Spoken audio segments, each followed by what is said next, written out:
नमस्कार दोस्तों, ELT classes के इस वीडियो में आप सभी लोगों का स्वागत है। यह वीडियो संविधान सभा यानी कॉन्स्टिट्यूशन असेंबली पर आधारित है। ठीक है, आज इस वीडियो में हम लोग सीखेंगे, समझेंगे कि संविधान सभा का जो निर्माण किया गया वो किस तरह से निर्माण किया गया, इसके बारे में क्या क्या बातें हुई और इसका बैकग्राउंड क्या था। ठीक है, जरूरत क्या पड़ी। सबसे पहली बात तो संविधान सभा, ये सभा क्या होती है? सभा का मतलब है जैसे कोई एक पंचायत है, ठीक है, एक ग्रुप के कुछ लोग इकट्ठा होकर के जब एक पॉइंट पर, एक मुद्दे पर, एक ही निशाने पर कार्य करते हैं, ठीक है, तो उसे कहा जाता है एक सभा। ठीक है, अब इस सभा का मतलब यहां पर जो है ये संविधान सभा कहा जा रहा है, यानी कॉन्स्टिट्यूशन असेंबली। इसका मतलब है ये संविधान सभा जो थी ये कॉन्स्टिट्यूशन को बनाने के लिए थी, मतलब हिंदुस्तान का जो संविधान था उसे बनाने के लिए, उसके निर्माण के लिए एक सभा का आयोजन किया गया जो संविधान सभा के नाम से हम लोग पढ़ते हैं। ठीक है, तो सबसे पहला काम हम संविधान सभा के बैकग्राउंड को समझते हैं। ठीक है, मैं एक बात और आप लोगों को बता दूं कि जो भी क्वेश्चन यूपी पुलिस से लेकर के यूपी पीसीएस तक या फिर किसी भी स्टेट की पीएससी तक, ठीक है, यहां से बाहर क्वेश्चन आना तो बहुत ही मुश्किल है। जहां तक मुझे लगता है कि मैं पूरी कोशिश करूंगा कि सारे के सारे क्वेश्चन यहीं से फंस जाएं। ठीक है, तो पूरे वीडियो को आप देखिए, जहां भी आपको लगता है जो भी चीजें लिखाई जा रही हैं, इसमें बताई जा रही हैं, वीडियो को पॉज कर करके आप उन चीजों को नोट कर लें।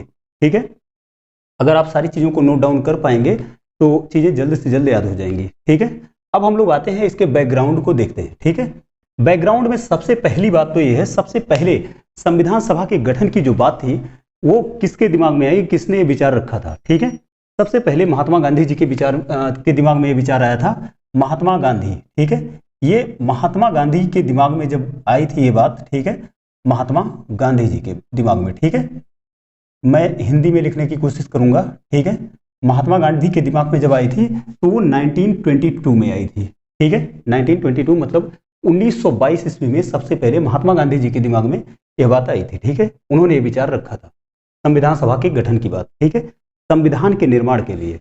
उसके बाद जो दूसरे नंबर पर अगर देखा जाए तो 1934 में सबसे पहले इनके बाद जो विचार रखा था, जो ये एम.एन. रॉय जी ने रखा था, उनका नाम था एम.एन. रॉय। ठीक है, एम.एन. रॉय, ठीक है, एम.एन. रॉय ने 1934 में रखा।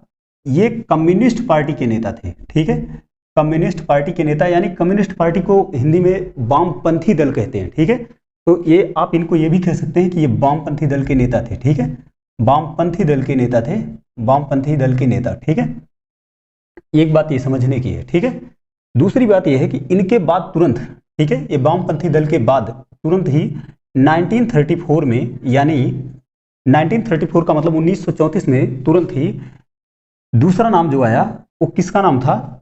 वो नाम था स्वराज पार्टी का। ठीक है, इसके बाद स्वराज पार्टी ने यह प्रस्ताव लाया, स्वराज पार्टी ने यह प्रस्ताव लाया था। ठीक है, स्वराज पार्टी कि जो है संविधान सभा का गठन किया जाना चाहिए। ठीक है, इसके बाद फिर यहां समझने की बात है कि एक 1935 में फिर क्या हुआ, इस समय कांग्रेस ने, भारतीय राष्ट्रीय कांग्रेस हिंदुस्तान की एक सबसे बड़ी पार्टी में से थी। ठीक है, तो भारतीय राष्ट्रीय कांग्रेस ने ये बोला कि संविधान सभा का गठन होना चाहिए।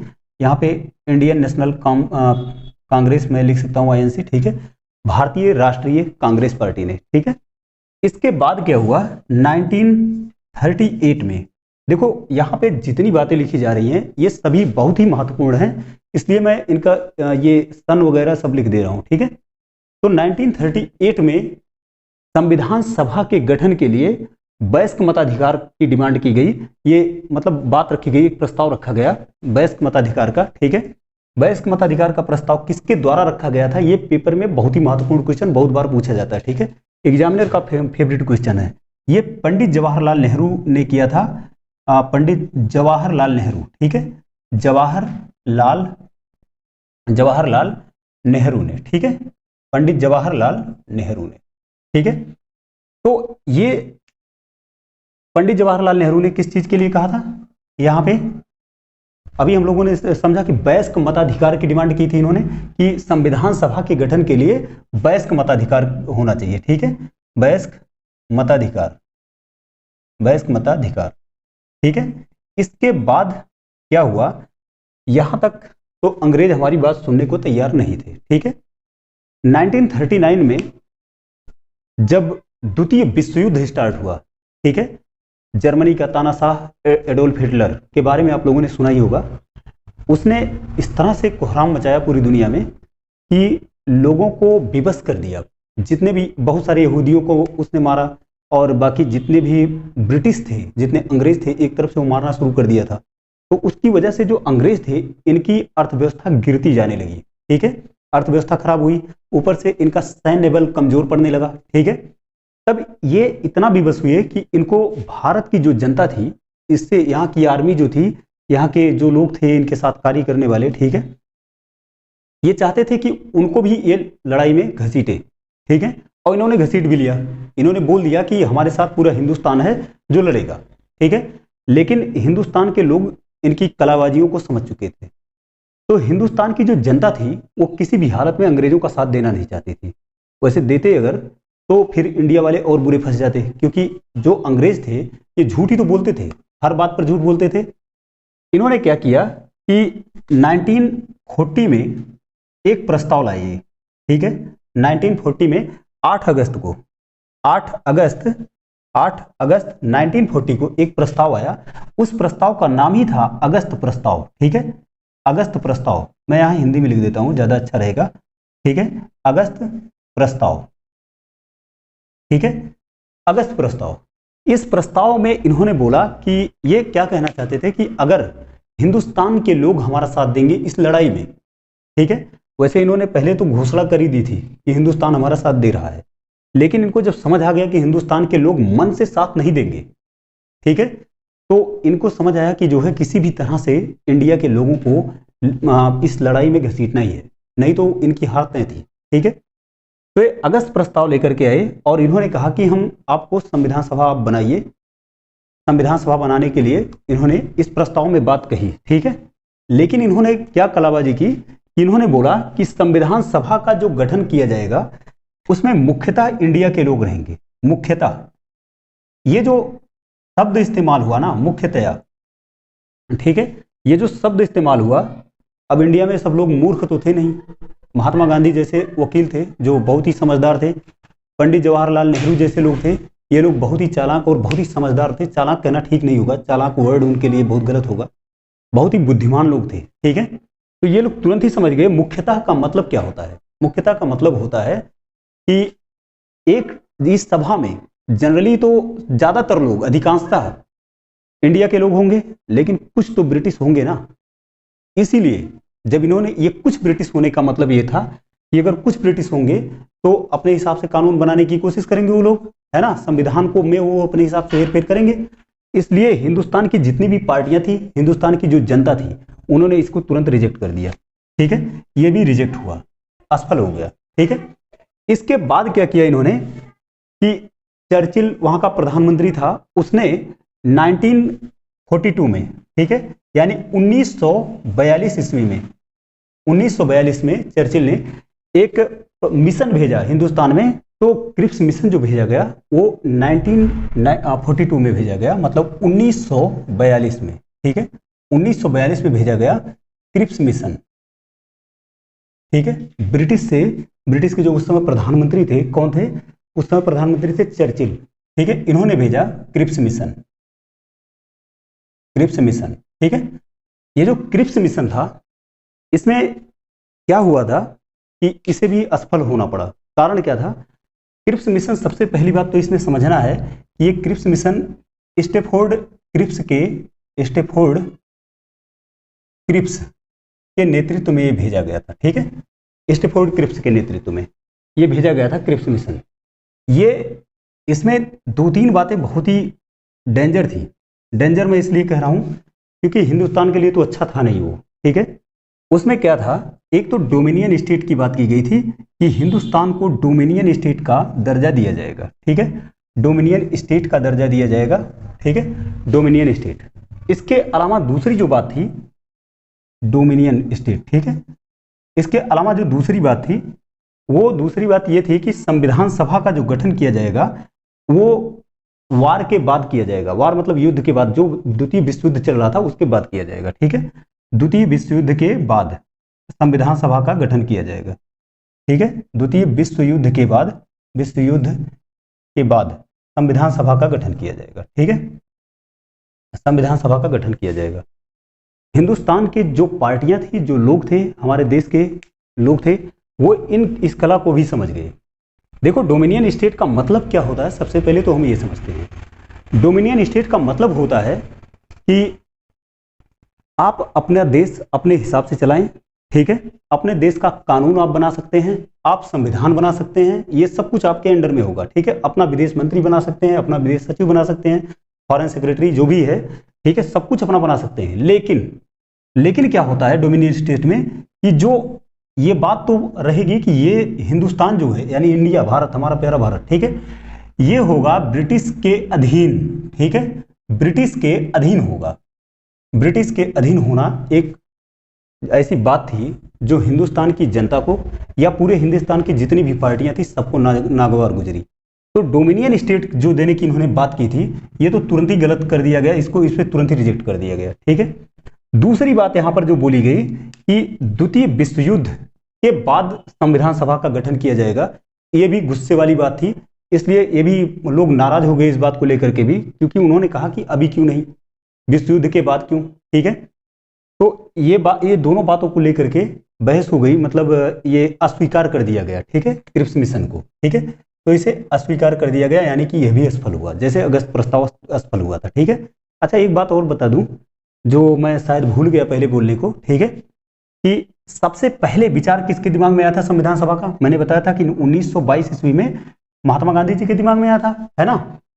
लेकिन जनरली जब ये क्वेश्चन पेपर में पूछा जाता है ना, तो महात्मा गांधी जी का नाम होता नहीं है पेपर में, ऑप्शन में। ठीक है, तो किसका नाम होता है? जो 1934 में एमएन रॉय ने जो बोला था, एमएन रॉय, अभी थोड़ी देर पहले मैंने बताया था वीडियो में। ठीक है, एमएन रॉय। ठीक है, ये जो एमएन रॉय थे, इन्हीं का नाम अक्सर ऑप्शन में रहता है, तो इसके लिए आप तैयार रहना कि सर्वप्रथम अगर पूछा जा रहा है तो आपको एमएन रॉय पर टिक लगाने की कोशिश करना, क्योंकि यही ज्यादातर पूछा जाता है। ठीक है, ज्यादातर ऑप्शन में यही ऑप्शन रहता है। ठीक है, इसके बाद हम लोग देखेंगे कि जब क्रिप्स मिशन भी असफल हुआ, ये स्टैफोर्ड क्रिप्स, एक्चुअली क्या हुआ था, स्टैफोर्ड क्रिप्स से महात्मा गांधी ने एक कमरे में अकेले मिले। ठीक है, तो महात्मा गांधी ने पूछा इससे कि क्या मैटर है। ठीक है, तो इस प्रस्ताव में जो गड़बड़ियां हैं इनको सुधार लो, हम लोग सही कर देंगे, हम लोग मान लेंगे।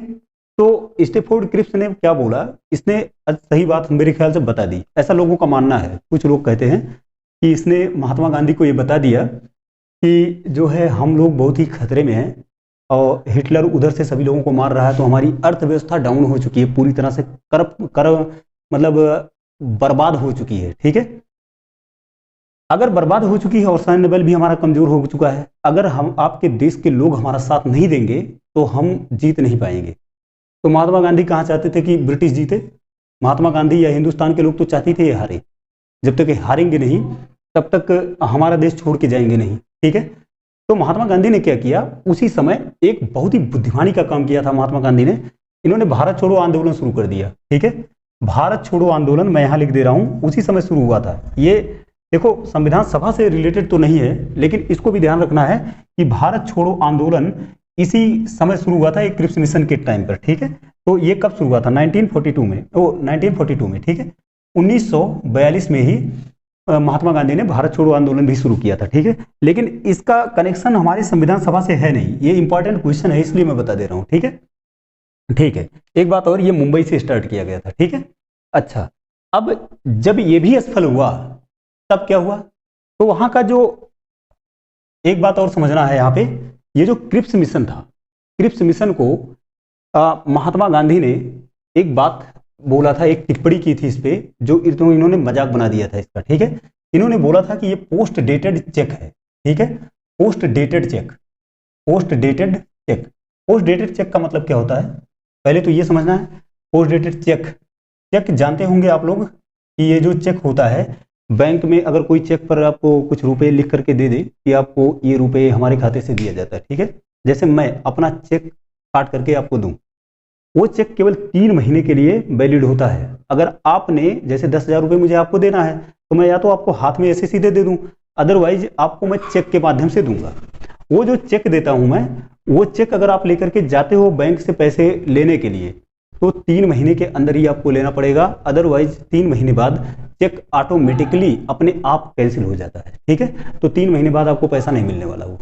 ठीक है, तो इन्होंने बोला कि ये पोस्ट डेटेड चेक है, यानी कि ये काम का चेक नहीं है, ये कैंसिल चेक है, इसका कोई मीनिंग नहीं है। ठीक है, क्योंकि ये कहे थे कि संविधान सभा वार के बाद बनेगी। ठीक है, दूसरी बात, पंडित जवाहरलाल नेहरू ने भी एक बात बोली थी, दोनों बातें ध्यान रखना कि एक पेपर में कई बार पूछा जाता है। ठीक है, पोस्ट डेटेड चेक किसने कहा था। ठीक है, एक चीज पंडित जवाहरलाल नेहरू ने जो बोला था, उन्होंने बोला था ये दिवालिया बैंक है। ठीक है, दिवालिया बैंक का मतलब जो बर्बाद हो चुका हो वो बैंक। ठीक है, अच्छा इसके बाद अच्छा एक बात और समझना है कि ये जो चर्चिल था, यही चर्चिल महात्मा गांधी को बोला था अर्धनग्न फकीर। अर्धनग्न मतलब आधा नंगा फकीर।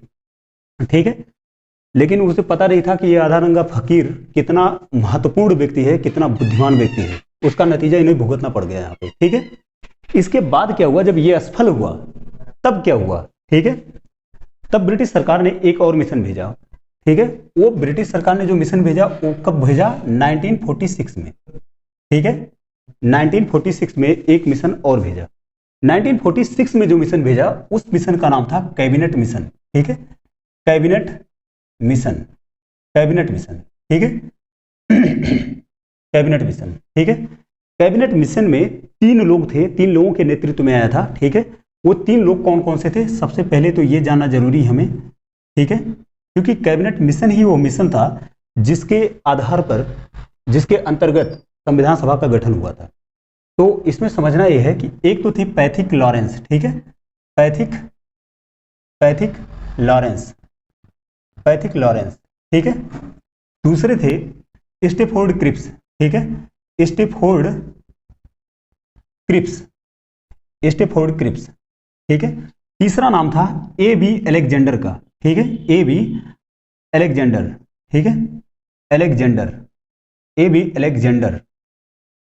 3 लोगों के नेतृत्व में भेजा गया था। इस जो कैबिनेट मिशन था, इन 3 लोगों में से ये जो थे ये अध्यक्ष थे, पैथिक लॉरेंस जो थे ये इसके अध्यक्ष थे। ठीक है, ये स्टेफोर्ड क्रिप्स जो था, ये क्रिप्स मिशन इसी के नेतृत्व में तो आया था। इसको इसलिए भेज दिया गया था क्योंकि ये पहले जो लेकर के आया था, असफल हुआ था, उसमें ये जानता था, काफी समझदार व्यक्ति था, काफी पढ़ा लिखा व्यक्ति था, तो जानबूझ करके इसको भेजा गया था क्योंकि इसके पहले आया था ये, तो काफी कुछ जानता था यहाँ के बारे में। ठीक है, इसलिए इसे भी भेजा गया था। तो 3 लोगों के नेतृत्व में ये कैबिनेट मिशन आया था। ठीक है, तो कैबिनेट मिशन में ये बोला गया कि हिंदुस्तान में इसी के आधार पर हिंदुस्तान में संविधान सभा का गठन किया गया। ये संविधान सभा संविधान के निर्माण के लिए एक सभा थी। ठीक है, अब समझना यह है कि जो संविधान सभा का गठन किया गया था, अब हम लोग आएंगे संविधान सभा के गठन पर। ठीक है, संविधान सभा का गठन जब किया जाएगा तो उसमें सदस्य कितने होंगे, मतलब कितनी सीट होंगी। ठीक है, इस पर चर्चा हुई। तो इस पर चर्चा जो हुई उसमें फिक्स किया गया कि कुल मिला के 389 मतलब 389 सदस्य होंगे संविधान सभा में। ठीक है, संविधान सभा में कितने सदस्य होंगे, 389 सदस्य होंगे। अच्छा, ये 389 जो है ये आंकड़ा आया कहां से, पहले तो ये भी जानना जरूरी है। ठीक है, देखो क्या है, उस समय ये फिक्स करना थोड़ा मुश्किल काम था कि 389 ही क्यों, है ना। तो ये निर्णय किया गया कि जो जनसंख्या है हिंदुस्तान की, ठीक है, 10 लाख लोगों की जनसंख्या पर एक प्रतिनिधि होगा, एक सदस्य होगा जो 10 लाख लोगों की जनसंख्या को रिप्रेजेंट करेगा। ठीक है, उनका प्रतिनिधित्व करेगा। एक नेता होगा 10 लाख लोगों की जनसंख्या पर। ठीक है, अच्छा, उस समय की जो जनसंख्या थी हिंदुस्तान की, वो जनसंख्या कितनी थी 1946 में, लगभग 40 करोड़, या फिर आप कह सकते हैं 39 करोड़। ठीक है, 39 करोड़। ठीक है, 39 करोड़। ठीक है, ये जो 39 करोड़ थे ये जनसंख्या थी। 10 लाख लोगों पर एक व्यक्ति होना चाहिए था। तो अगर हम इसे 10 लाख से डिवाइड कर दे तो हमें पता चल जाएगा कितने लोग होंगे, है ना। 10 लाख का मतलब क्या होता है, ठीक है, ये कितना लिखा है, 10 लाख लिखा है। 10 लाख से जब हम ये 39 करोड़ को डिवाइड करेंगे तो यहाँ पे 6 जीरो है, 6 जीरो से 6 जीरो कैंसिल हो जाएगा। ठीक है, तो कितना बना 390। ठीक है, लेकिन एग्जैक्टली 390 नहीं बना, 389 सीट बन रही थी। ठीक है, क्योंकि एकदम एग्जैक्ट मैंने यहाँ पे जनसंख्या लिखी नहीं है। देखो जनसंख्या जो जनगणना होती है वो हर 10 साल के अंतराल पर होती है, जैसे 1941 में हुई, उसके बाद 1951 में हुई। ठीक है, नियमितता तो यही है। तो 1946 में एकदम एग्जैक्टली बता पाना बहुत मुश्किल होगा, है ना। तो वो 39 करोड़ के आसपास थी, कुछ लोगों का मानना है कि 40 करोड़ थी। ठीक है, तो मतलब फाइनली 10 लाख लोगों पर एक सीट फिक्स की गई 389। ठीक है, अब ये जो 389 सीट थी इसे किस तरह से वितरित किया गया, इसको समझना है कि ये किस तरह से थी। ठीक है, 389 सीट टोटल थी।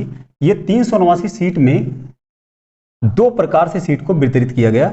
एक तो देसी लोग थे, जो देसी का मतलब जो है जहां पर दो प्रकार से शासन होता था ना, कहीं कहीं पर राजाओं का शासन था, है ना, मतलब रियासत चलती थी, वो बिल्कुल देसी थे, बिल्कुल हिंदुस्तान के जो देसी लोग थे। ठीक है, रियासत जिनकी चलती थी। इसके अलावा दूसरी जो बात थी वो जहां पर ब्रिटिश इंडियन थे। ब्रिटिश इंडियन का मतलब है जहां पर शासन ब्रिटिश करते थे, ब्रिटेन के लोग। ठीक है, तो वो जो ब्रिटेन वाले थे, ब्रिटिश इंडियन वाले, ठीक है, वहां से जो थे वो कितनी सीट थी, 292 प्लस 4, 292 प्लस 4।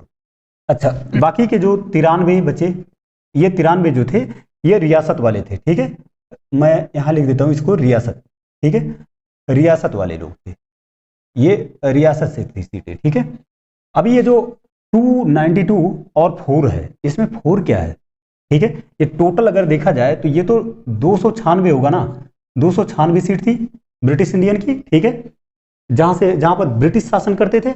अभी यहां समझना है कि ये जो 290, ये जो 4 है, 4, ठीक है, जैसे अभी केंद्र शासित प्रदेश होता है ना, उसी तरह से तब कमिश्नर के प्रांत होते थे। ठीक है, चीफ कमिश्नर के प्रांत।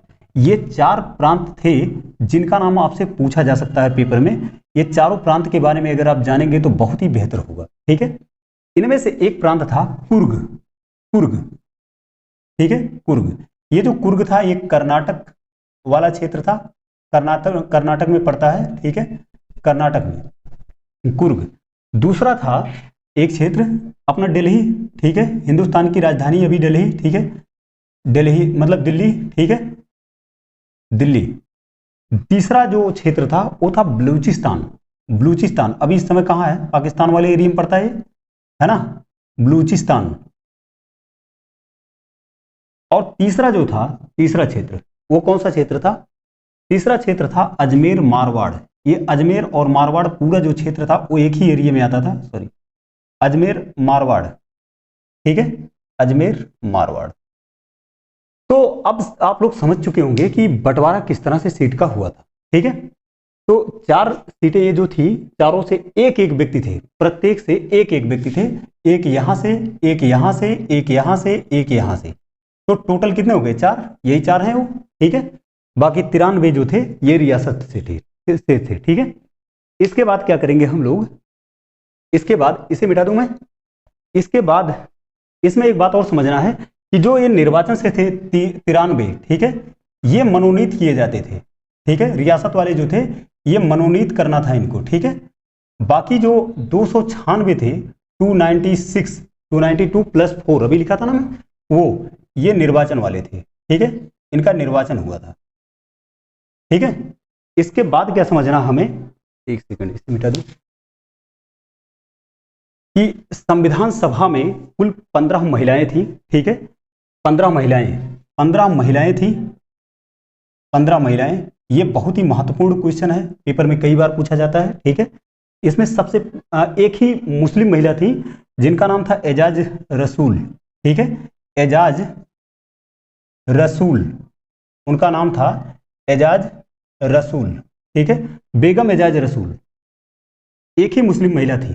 ठीक है, इनका नाम भी पूछा जाने का बहुत ज्यादा चांस रहता है, इसलिए मैंने इनका नाम बता दिया। ठीक है, अब समझना यह है कि जब निर्वाचन हुआ, ठीक है, तो उसमें 208 सीट कांग्रेस को मिली, 208 सीट कांग्रेस को मिली। ठीक है, कांग्रेस, यहां मैं लिख देता हूं। ठीक है, कांग्रेस को मिली।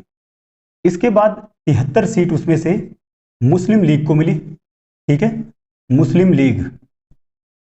लीग को मिली 73 सीट। इसके बाद 15 सीट अन्य पार्टियां थी, छोटी मोटी पार्टियां जो और थी, जैसे कोई निर्विरोध लड़ जाता, अभी भी आप लोग देखते होंगे जब कभी भी इलेक्शन की का काउंटिंग होता है तो उसमें अन्य करके लिखा होता है ना, वैसे अन्य टाइप की पार्टियां थी, 15 पार्टियां, ठीक है। इनको मैं अन्य लिख दे रहा हूं यहाँ पे, अदर छोटी मोटी पार्टीज, ठीक है, तो वो थी। तो ये टोटल जो हुआ ये 296 पार्टीज यहाँ से हो गई, ठीक है, 296 सीट यहाँ से हो गया, ठीक है।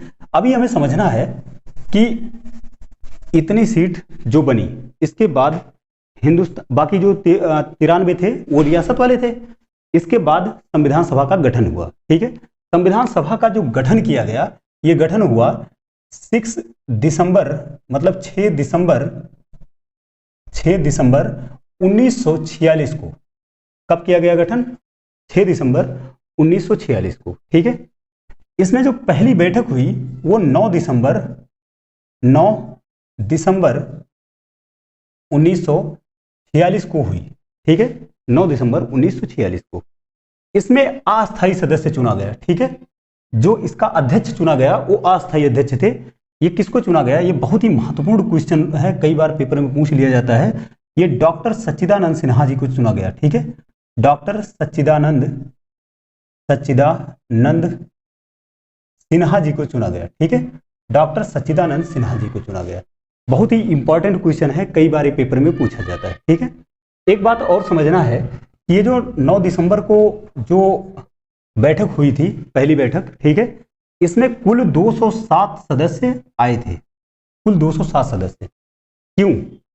जब 389 सदस्य थे तो 207 सदस्य क्यों आए? ठीक है, सबसे पहली बात तो इसमें जो ये 73 सीट थी मुस्लिम लीग की, इन्होंने इसे रिजेक्ट कर दिया था, ठीक है, मतलब इसका बहिष्कार कर दिया था। तो मुस्लिम लीग के लोग तो आए ही नहीं, मुस्लिम लीग के लोग नहीं आए, ठीक है, मुस्लिम लीग के लोग नहीं आए। दूसरा, इसमें एक बात और समझना है कि 93 सीट जो थी रियासत की, ये लोग आए ही नहीं, इनको समझ नहीं आया कि करना क्या है, इसलिए शायद ये लोग नहीं आए, ठीक है। उस समय समझ नहीं पाए कि एक्चुअल में कहाँ जाना है, क्या करना है, कैसे करना है, ठीक है, संविधान सभा में किस लिए भाग लेना है, सारी बात ये लोग ठीक से नहीं समझ पाए, ठीक है। उसके बाद हमें क्या लाभ होगा ये भी तो देखना था रियासत वालों को, ठीक है। तो उस समय जो रियासत की सीट थी ये भी गई, ये लोग नहीं आ पाए, ठीक है। तो ये टोटल कितने हो रहे हैं जो नहीं आए? अगर हम लोग इसको काउंट करें तो ये कितना हो रहा है? 166। तो ये 73 सीट जो थी मुस्लिम लीग की, ठीक है, ये लोगों ने इस बैठक का, जो पहली बैठक थी, इसका बहिष्कार कर दिया था, तो ये आए ही नहीं। इसके बाद जो 93 सीट थी रियासत वाले, ये लोग भी नहीं आए। इसके अलावा जो 16 सीट और बच रही है, ठीक है, 166 अगर घटाया जाए, कुल मिला के 389 सीट थी, ठीक है। इस 389 सीट में से 166 लोग ये नहीं आए, बाकी 16 लोग और नहीं आ पाए जो वैसे पार्टी थी वहां से, ठीक है। तो टोटल जो इस बैठक में लोग बैठे थे, आए थे जो लोग, ठीक है, वो 207 लोग आए, ठीक है, 207 लोग आए थे, ठीक है। इसके बाद हमें समझना है कि इसके बाद दूसरी जो बैठक हुई उस पर हम लोग जब चर्चा करेंगे। दूसरी बैठक हुई 11 दिसंबर को, ठीक है, 11 दिसंबर, यानी ये जो 9 दिसंबर था इसके 2 दिन बाद, ठीक है, 11 दिसंबर को दूसरी बैठक हुई 1946 में, ठीक है, 11 दिसंबर को दूसरी बैठक हुई। यहां पर चुना गया, सबसे पहला काम तो परमानेंट जो इसके अध्यक्ष थे, अस्थाई अध्यक्ष, ठीक है, उन्हें चुना गया अस्थाई अध्यक्ष, ठीक है, अस्थाई अध्यक्ष जो चुना गया वो किसे चुना गया ये जानना जरूरी है। अस्थाई अध्यक्ष राजेंद्र प्रसाद जी को चुना गया, डॉक्टर राजेंद्र प्रसाद कहेंगे ज्यादा बेहतर होगा, ठीक है, डॉक्टर राजेंद्र प्रसाद को, ठीक है, डॉक्टर राजेंद्र प्रसाद को, ठीक है। अस्थाई सदस्य जो थे वो केवल पहली बैठक के लिए थे, ये ध्यान रखना, 9 दिसंबर 1946 को, ठीक है। अस्थाई अध्यक्ष जो थे वो डॉक्टर राजेंद्र प्रसाद अपने बिहार से थे, ठीक है। दूसरा, एक उपाध्यक्ष चुना गया, ठीक है, उपाध्यक्ष किसे चुना गया? एच.सी. मुखर्जी को चुना गया था, ठीक है, एच.सी. मुखर्जी को चुना गया दूसरा अध्यक्ष, ठीक है। तीसरा जो नाम है जो बहुत ही महत्वपूर्ण है, ठीक है, संविधान सभा के लिए संवैधानिक सलाहकार चुना गया। एक बहुत ही महत्वपूर्ण नाम है जो पेपर में अक्सर पूछ लिया जाता है कि संवैधानिक सलाहकार किसे चुना गया, ठीक है, संवैधानिक सलाहकार, ठीक है, संवैधानिक सलाहकार संवैधानिक सलाहकार किसे चुना गया? ये नाम था BN राव का, ठीक है, बहुत ही महत्वपूर्ण नाम BN राव, ठीक है, BN राव, ये बहुत ही महत्वपूर्ण नाम है दोस्तों। हमें समझना है कि ये नाम हमारे लिए गौरव का नाम है, ठीक है, हमारे लिए गौरव की बात है कि BN राव जी को चुना गया था, संविधान सभा का जो मतलब संवैधानिक सलाहकार चुना गया था, ठीक है। यहाँ एक बात समझना बहुत ही जरूरी है, ये BN राव जो इंटरनेशनल कोर्ट ऑफ जस्टिस है, अंतरराष्ट्रीय न्यायालय, ठीक है, वो उसका हेडक्वार्टर कई बार पेपर में पूछ लिया जाता है, द हेग में उसका हेडक्वार्टर है अंतरराष्ट्रीय न्यायालय का। तो जो संवैधानिक सलाहकार चुना गया था, BN राव जी को चुना गया था। BN राव हिंदुस्तान के एक ऐसे व्यक्ति थे जिन्हें जो सबसे पहले इंटरनेशनल कोर्ट ऑफ जस्टिस में हिंदुस्तान की तरफ से अगर देखा जाए तो सबसे पहले जज यही रहे हैं, BN राव, बहुत ही प्रमुख नाम है। इन्होंने ही हिंदुस्तान की जो संविधान है उसका प्रारूप तैयार किया था, ठीक है, कई बार पेपर में पूछ लिया जाता है कि संविधान का प्रारूप किसने तैयार किया था, तो प्रारूप जो तैयार किया था वो BN राव जी ने तैयार किया था, ठीक है। BN Rao international court of justice यानी अंतरराष्ट्रीय न्यायालय में सबसे पहले, भारत की तरफ से सबसे पहले जज यही रहे हैं, ठीक है। दूसरी बात ये समझना है, अच्छा, अंतरराष्ट्रीय कोर्ट ऑफ जस्टिस का हेडक्वार्टर कहाँ पर है? आप लोग जानते होंगे, बहुत ज्यादा पेपर में पूछा जाता है, द हेग में है, ठीक है, द हेग एक शहर है नीदरलैंड में, ठीक है, नीदरलैंड में उसका मुख्यालय है। तो हमें समझना है, एक नाम ये BN राव जी का, तो 4 नाम हो गए, एक तो डॉक्टर राजेंद्र प्रसाद का, एक HC मुखर्जी का और एक BN राव का। एक नाम और कौन सा है जो 9 दिसंबर को अस्थायी रूप से डॉक्टर सच्चिदानंद सिन्हा का, ठीक है। इसके बाद 13 दिसंबर को, इसके बाद जो है तीसरी बैठक जो हुई वो 13 दिसंबर को हुई, जो बहुत ही महत्वपूर्ण है। तीसरी बैठक जो हुई थी वो 13 दिसंबर को हुई थी, ठीक है, 13 दिसंबर 1946, ये दो दिन के अंतर पे हो रहा है ना, 1946, ठीक है। एक 9 दिसंबर को पहली बैठक, 11 दिसंबर को 2 दिन बाद, ठीक है, 11 दिसंबर को दूसरी बैठक, तीसरी बैठक 13 दिसंबर को। अच्छा, समझने की बात यह है संविधान सभा की कितनी बैठक कुल हुई थी, ये भी कई बार पेपर में पूछ लिया जाता है, ठीक है। तो कुल जनरली देखो 2 प्रकार की बातें हैं, बहुत सारे लोग कहते हैं कि 11 बैठक हुई थी और बहुत सारे टीचर ये कहते हैं कि 12 बैठक हुई थी। मैं आप लोगों को 11 बैठक बोलूंगा, क्योंकि प्रॉब्लम क्या है कि 11 बैठक जो हुई थी उसके बाद एक 12वीं जो बैठक थी वो 24 दिसंबर। अच्छा, एक बात और बता दूं पहले, मैं फिर इस पे आता हूं, ठीक है। समझने की बात यह है कि सबसे पहले जब इसका जो देखो 3 डेट तो आप लोगों ने देख ही लिया, चौथा एक डेट ये भी देख लिया कि इसकी संविधान सभा का गठन कब किया गया था, वो 6 दिसंबर को किया गया था, ठीक है, 6 दिसंबर, एक था 6 दिसंबर, ठीक है, जब इसका गठन किया गया था। दूसरा है 9 दिसंबर को पहली बैठक हुई थी, 9 दिसंबर को पहली बैठक हुई थी, उसके बाद 11 दिसंबर को दूसरी बैठक हुई थी। तो संविधान सभा की कितनी मतलब बैठक हुई थी, ठीक है, इसमें मैं तो 11 ही बताऊंगा, ठीक है, क्योंकि मेरा मानना है 11, क्योंकि बहुत सारे लोगों का मानना है 12, कई जगहों पर लिखा है 11, तो मैं आप लोगों को 11 ही कहूंगा। क्यों कहूंगा 11? देखो इसमें समझना यह है कि सबसे पहले 6 दिसंबर को तो इसका गठन ही हुआ था, ठीक है। पहली बैठक जो हुई थी वो 9 दिसंबर को हुई थी, दूसरी बैठक जो हुई थी 11 दिसंबर को हुई थी, तीसरी बैठक जो हुई थी 13 दिसंबर को हुई थी। इसके अलावा एक डेट जो बहुत ही महत्वपूर्ण है, एक क्या 2-3 डेट और है जो बहुत ही महत्वपूर्ण है। एक तो 24 जनवरी में लिख दूं पहले, ठीक है, 24 जनवरी, ये सारी डेट 1946 की है, 1946 की ये सारी की सारी चारों डेट है, ठीक है। इसमें एक है जो 24 जनवरी है, जनवरी, ठीक है, मतलब 24 जनवरी, ये 1950 की डेट है, 1950, ठीक है।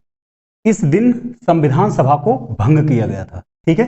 तो जिस दिन भंग किया गया उसको भी कुछ टीचर लोग हैं जिसे एक अधिवेशन मान लेते हैं, एक बैठक मान लेते हैं, ठीक है।